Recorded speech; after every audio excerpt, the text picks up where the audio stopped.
Praise the lord. ఈరోజు దేవుని వాగ్దానము. నా యందు నిలిచియుండుడి, మీ యందు నేనును నిలిచియుందును.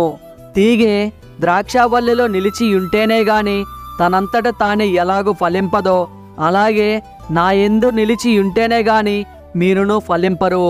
యోహాను సువార్త 15వ అధ్యాయం 4వ వచనం.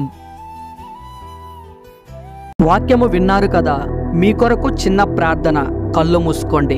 మీరు ప్రార్థనలో అడిగి ఉన్న వాటిని మీరు పొందుకొని ఉన్నారని, అవి మీ జీవితంలో జరిగి ఉన్నాయని నమ్మండి.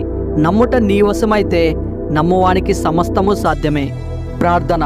సర్వశక్తిగల తండ్రి, ఘనమైన గొప్ప దేవుడా, సకల ఆశీర్వాదాలకు పాత్రుడా, మీ దాసుని ప్రార్థన ఆలకించి ఫలింపు చేస్తారని, అనేకులను మీ పాదాల దగ్గరకు చేర్చుకుంటారని వేడుకుంటున్నాను తండ్రి.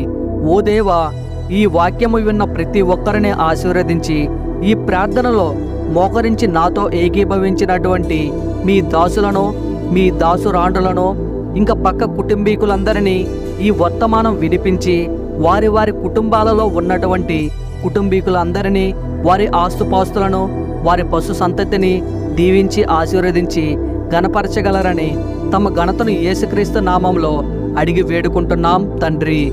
Amen, amen, amen. మీ యొక్క ప్రార్థనా అవసరతల కోసం కామెంట్ చేయండి. మీ కొరకు తప్పక ప్రార్థిస్తాను. God bless you to all.